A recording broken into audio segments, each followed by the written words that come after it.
আগামী নির্বাচন হবে আধিপত্যবাদের বিরুদ্ধে, আগ্রাসনের বিরুদ্ধে এবং জাতীয়তাবাদ আগ্রাসন বিরোধী শক্তি আগামী নির্বাচনে ক্ষমতায় আসবে বলে আমরা বিশ্বাস করি এবং এই জন্য আমরা আমজনতা দলের পক্ষ থেকে একটি ছোট সংগঠন হলেও যত ধরনের সহযোগিতা করা দরকার আমরা করব এবং এর বিরুদ্ধে যারাই ষড়যন্ত্র করবে, ভারতের সাথে গোপনে মিটিং করবে, আতাত করবে, বিদেশি শক্তির সাথে মিটিং করবে, আমরা সেই বিষয়গুলো নজর রাখছি। যারা এই ধরনের মিটিং করবে, আতাত করবে, বাংলাদেশের জনগণ তাদেরকে প্রত্যাখ্যান করবে এবং আমরা জানি বেগম জিয়া, শহীদ প্রেসিডেন্ট জিয়াউর রহমান তারা বিদেশিদেরকে বন্ধু ভাবার চেয়ে বাংলাদেশের মানুষকে বেশি বন্ধু ভেবেছেন।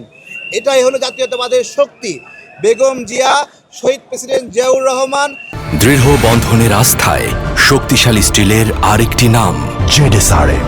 তাদের যে চিন্তা, আদর্শ, আমরা এই বিষয়গুলো এইভাবেই বুঝি যে দেশের মানুষকে সবচেয়ে বেশি গুরুত্ব দিতে হবে এবং বলতে হবে সবার আগে বাংলাদেশ, সবার আগে বাংলাদেশ। এই চিন্তাটি বাস্তবায়নে, স্বনির্ভর বাংলাদেশ নির্মাণে শহীদ প্রেসিডেন্ট জিয়াউর রহমান যেভাবে কাজ করেছেন, তার সুযোগ্য সন্তান তারেক রহমান যেভাবে কাজ করবেন, আমজনতা দলের পক্ষ থেকে আমাদের সেই কার্যক্রম সমূহে সর্বাত্মক সহযোগিতা থাকবে। আজকে আমরা দোয়া করতে এসেছিলাম, আমরা সবাই দোয়ায় অংশ নিয়েছি। সবাই দোয়া করবেন গণতন্ত্রের জন্য, দেশের জন্য।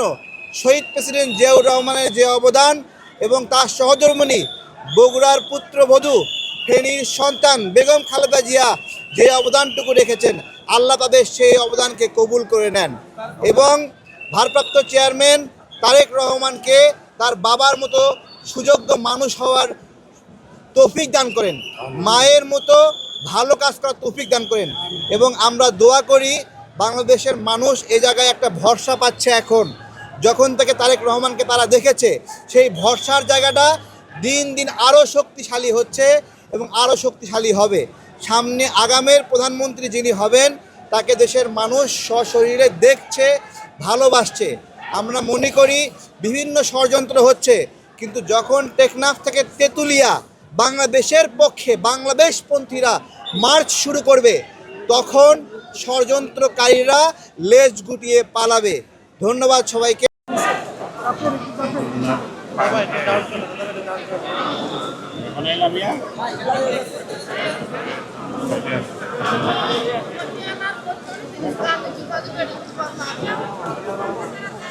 জানলার সামনে পিছনে খালি দাঁড়ায় কথা বলে তো এখানে